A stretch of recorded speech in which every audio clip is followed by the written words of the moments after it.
الحمدللہ رب العالمین والصلاة والسلام علی سید الانبیاء والمرسلین اما بعد فاعوذ باللہ من الشیطان الرجیم بسم اللہ الرحمن الرحیم۔ الحمدللہ الہادی پروگرام میں نبی کریم صلی اللہ علیہ وسلم کے اصحاب کے فضائل و مناقب پر درس قرآن کا سلسلہ جاری و ساری ہے۔ جیسے کہ آپ کو معلوم ہے کہ ہم کسی ایک موضوع کا انتخاب کرنے کے بعد اس سے متعلقہ آیات مستند تفاسیر کی روشنی میں آپ کی خدمت میں عرض کرتے ہیں۔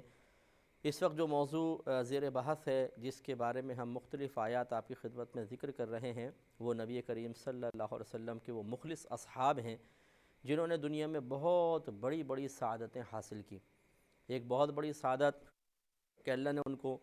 مسلمان بنایا اور بہت سو کو مسلمان ہونے کی توفیق عطا فرمائی۔ بہت سے ایسے تھے جو دین ابراہیم پر قائم تھے شروع سے ہی، اور پھر نبی کریم صلی اللہ علیہ وسلم کی دعوت کو قبول کرنے کی سعادت بھی انہوں نے حاصل کی۔ اور ان کے لیے بہت بڑا شرف جو یقیناً اور کسی کو حاصل نہیں ہے، وہ صحابیت کا شرف ہے کہ انہوں نے حالت ایمان میں نبی کریم صلی اللہ علیہ وسلم کی اپنے چشمان ظاہری سے زیارت کی یا آپ کی صحبت اختیار کی، اور پھر حالت ایمان میں ہی دنیا سے رخصت ہو گئے۔ یہ بہت بڑی بڑی سعادتیں ہیں جو اللہ تبارک و تعالیٰ نے آپ کو عطا فرمائیں، اور اس کے ساتھ ساتھ وہ پاکیزہ ترین کتاب جس نے قیامت تک کے لیے زندہ رہنا ہے اور جس میں ایک نقطے کی بھی تبدیلی ممکن نہیں ہے، اور وہ کتاب جو دنیا میں بلا مبالغہ سب سے زیادہ پڑھی جاتی ہے۔ اور ہم تو یہ چیلنج کرتے ہیں کہ Guinness book of world record والوں کو چاہیے کہ وہ اس کے اوپر تحقیق کر لیں، اور واقعی قرآن عظیم وہ واحد کتاب ہے کہ جو دنیا میں بلا مبالغہ ہر کتاب سے زیادہ پڑھی جاتی ہے۔ اور اسی طریقے سے یہ بھی ایک ورلڈ ریکارڈ بن سکتا ہے، اور وہ خیر کسی انسان کا تو نہیں ہوگا، کہ جتنے زیادہ حافظ قرآن عظیم کے ہیں کسی اور کتاب کے ایسے حافظ ہیں ہی نہیں۔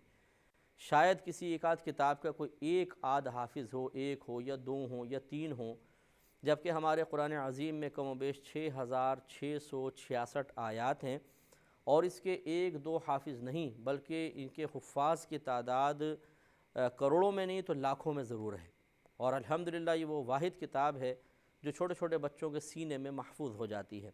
تو اللہ تبارک و تعالیٰ نے صحابہ کرام علیہم الرضوان کو مزید یہ سعادت سے نوازا ہے کہ ان کا ذکر اس عظیم کتاب میں فرما دیا، تو اب ان کا ذکر بھی گویا کہ قیامت تک زندہ رہے گا، اور جب جب قرآن پڑھا جائے گا صحابہ کرام علیہم الرضوان کے فضائل و مناقب بھی ذکر کیے جاتے رہیں گے۔ تو آج بھی انشاءاللہ ہم چند آیات ایسی آپ کی خدمت میں ذکر کریں گے جس میں صحابہ کرام علیہم الرضوان کے فضائل و مناقب پر کلام کیا گیا ہے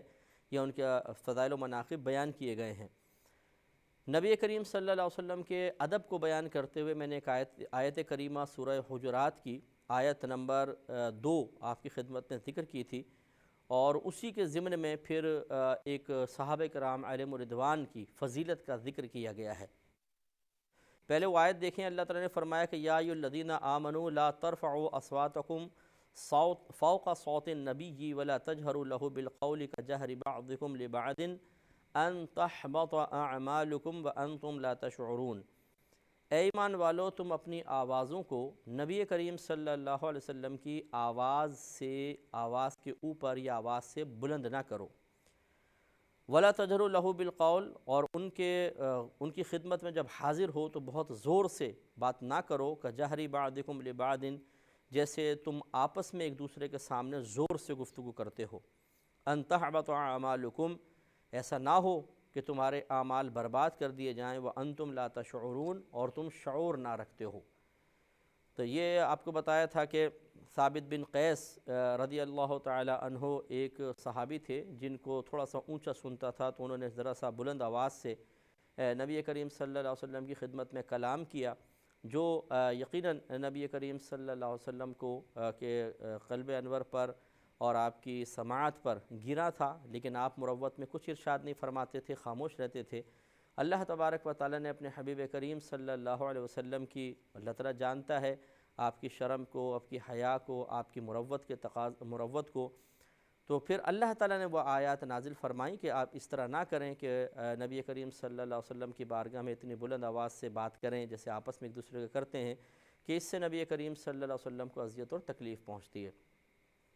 اس کے بعد پھر جو صحابہ کرام کا رویہ رہا وہ یہی تھا کہ وہ نبی کریم صلی اللہ علیہ وسلم کی خدمت میں بہت ہی آہستہ سے کلام کرتے تھے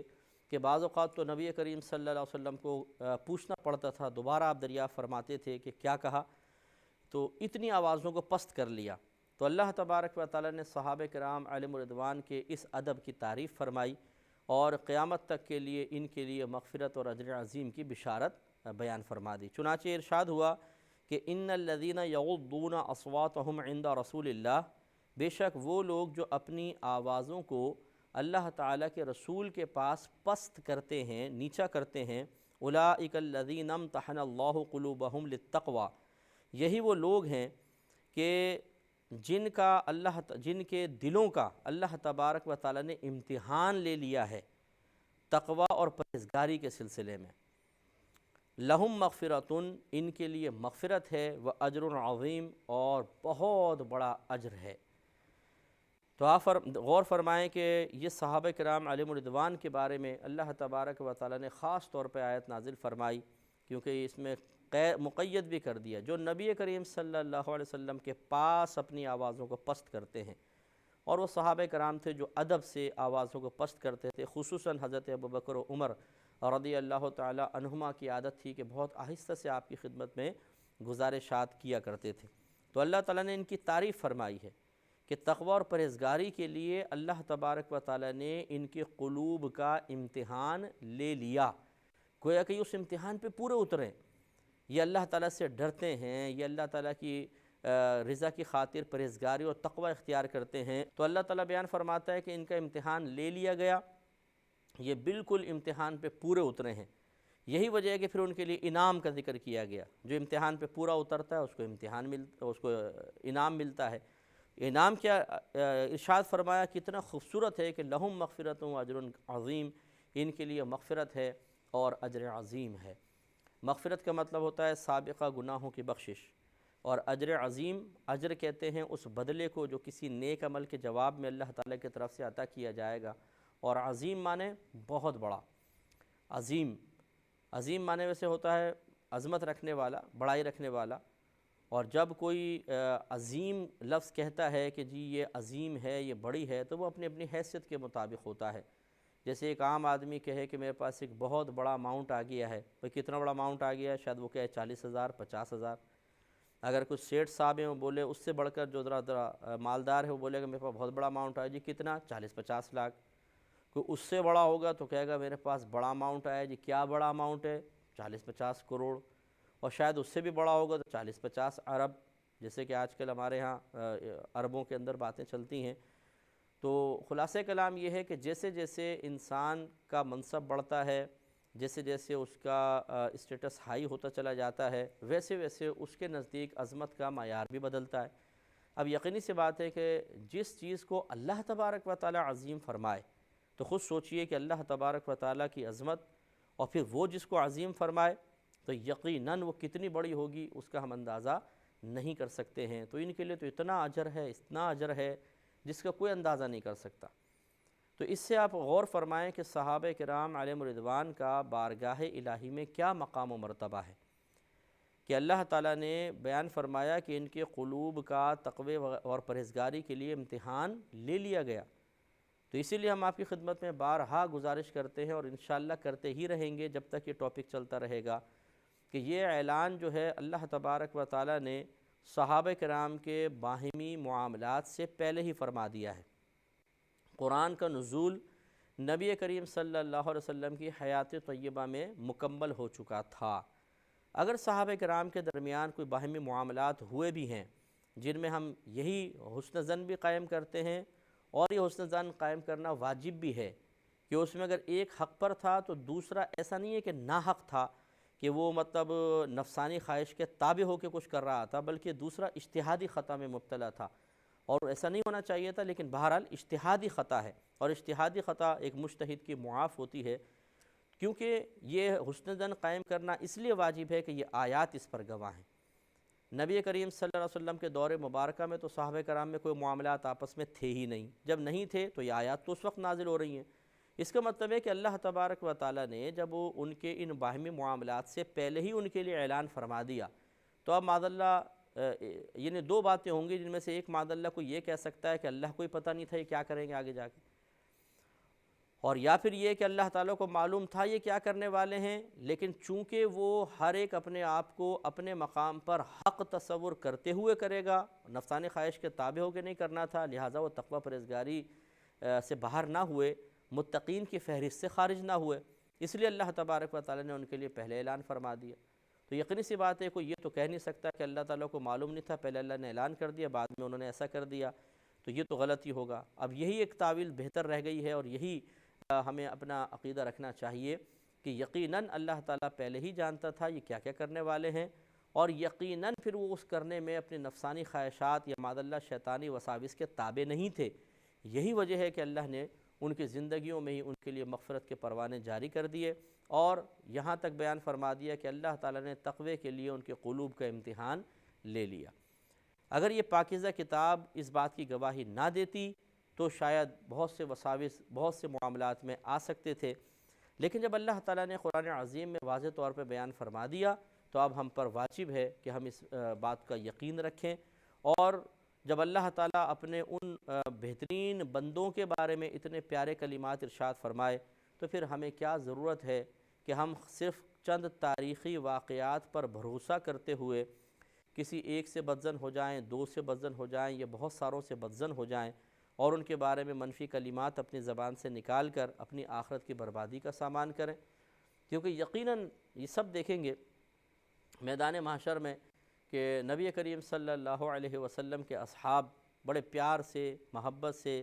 سب جنت میں جا رہے ہوں گے، اور خواہ ان کو برا بھلا کہنے والا وہ نادم اور شرمندہ ہوگا۔ اس لیے ایسا نہیں کرنا چاہیے کہ ہم صرف چند واقعات یا سنی سنائی چند باتوں پہ بھروسہ کر کے ان نفوس قدسیہ سے بدگمان ہو جائیں، ان کے بارے میں نیگیٹو کمنٹس دیں، یہ بالکل غلط رویہ ہے، ایسا ہرگز نہیں ہونا چاہیے۔ ہمارے جتنے بھی دیکھنے والے بھائی اور بہن ہیں، کم از کم آپ سے تو ہم گزارش کرتے ہیں کہ جو ہم پر اعتماد کرتے ہیں، جو قرآن پر اعتماد کرتے ہیں، اس کی تفصیل اور تفسیر پر اعتماد کرتے ہیں، کہ آپ کسی بھی ایسے چیز کا حصہ نہ بنیں کہ جس پر آپ کو آخرت میں ندامت اور شرمندگی ہو۔ خصوصاً کسی بھی صحابی کے بارے میں کوئی نیگیٹو کمنٹس نہیں ہونے چاہیے، آپ کی کوئی منفی سوچ نہیں ہونی چاہیے، ان پہ منفی طور پہ کوئی تبصرہ نہیں ہونا چاہیے۔ اگر آپ کو بالفرض آپ نے کوئی ایسی کتاب پڑھی کہ جس میں صحابہ کرام کے بارے میں کوئی ان کے باہمی معاملات کے بارے میں کچھ لکھا بھی ہے، کیونکہ ہر ایک کا اپنا اپنا انداز ہوتا ہے، کوئی کس طرح ایک واقعے کو لکھتا ہے، کوئی کس طرح ایک واقعے کو لکھتا ہے، تو اگر آپ نے پڑھ بھی لیا تو ان باتوں کو ذہن میں رکھیے گا کہ پہلے ان کو آپ پیش نظر رکھیں پھر کوئی رائے قائم کریں۔ اگر آپ خدا نخواستہ کسی کی بھی پڑھی ہوئی چیز کے اوپر رائے قائم کرتے ہوئے صحابہ کرام سے بدظن ہو رہے ہیں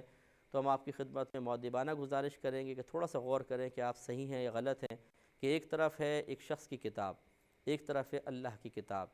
ایک طرف ہے اس شخص کا اس واقعے کو بیان کرنا، ایک ہے اللہ تعالیٰ کا ان صحابہ کرام علیہم الرضوان کے لیے گواہیاں دینا، ان کی مغفرت کی، ان کے لیے اجر عظیم کی گواہی دینا۔ اور آپ دیکھیں نا یہاں پر تو جمع کے صیغے ہیں، اولئک جمع کے لیے آتا ہے، الذین جمع کے لیے آتا ہے، لہم جمع کے لیے آتا ہے، گویا کہ تمام صحابہ کرام علیہم الرضوان کے لیے اللہ تعالیٰ نے بیان فرمایا، اس سے کسی کا استثناء نہیں فرمایا کہ ان کے لیے مغفرت ہے باقی فلاں فلاں فلاں کے لیے نہیں، کیونکہ آگے چل کے وہ ایسا کریں گے وہ ایسا کریں گے، بالکل نہیں۔ تو قرآن پاک میں جب اللہ تعالیٰ کوئی مطلقاً کلام فرمائے تو ہمیں اس کو وصف اطلاق پر باقی رکھنا واجب ہوتا ہے، یعنی اگر ایک چیز کسی صحابی کو کسی معاملے سے کسی انعام وغیرہ کے ذکر سے خارج کیے بغیر اگر اللہ تعالیٰ ذکر فرما رہا ہے تو سب کو شامل ماننا واجب ہے۔ تو اب آپ فیصلہ آپ کے ہاتھ میں ہے، ایک طرف کتاب، ایک طرف قرآن، ایک طرف اللہ تبارک و تعالیٰ کی گواہی، دوسری طرف اس شخص کے اپنے کمنٹس یا اس کی ذاتی رائے۔ اب ہم کس کو قبول کریں؟ ہو سکتا ہے کہ اس قسم کی کتاب کا تقاضا یہ ہو کہ فلاں فلاں صحابی سے بدظن ہو جائیں، اور اللہ تعالیٰ کی کتاب کا تقاضا یہ ہے کہ کسی صحابی سے بدظن نہ ہو بلکہ ہر ایک سے حسن ظن قائم رکھنا تم پر واجب ہے۔ تو اب آپ فیصلہ کر لیں کس کی مانیں گے، اللہ کی مانیں یا اس شخص کی مانیں۔ اور یہ ہم آپ کو بارہا عرض کر چکے ہیں کہ جو تاریخی واقعات ہیں ان میں رطب و یابس بہت زیادہ ہے، اس میں بعض اوقات جمع کرنے والے اپنے پاس سے بھی چیز شامل کر دیتے ہیں، بعض اوقات مجہول قسم کے راوی ہوتے ہیں، پتہ نہیں ہوتا کس نے کہاں سے کون سی بات بیان کی ہے،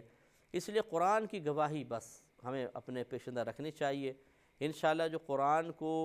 اپنے عقائد کی ہدایت حاصل کرنے کے سلسلے میں، صحیح نظریات قائم کرنے کے سلسلے میں اپنا رہنما اور ہادی مان لے گا، وہ انشاءاللہ کبھی بھی گمراہ نہیں ہو سکتا۔ اللہ تبارک و تعالیٰ سے دعا ہے کہ رب کریم جو کچھ ہم نے سنا اس کو یاد رکھنے اور دوسروں تک پہنچانے اور اپنے ذہنوں میں بھی محفوظ رکھنے کی توفیق عطا فرمائے، آمین۔ وآخر دعوانا ان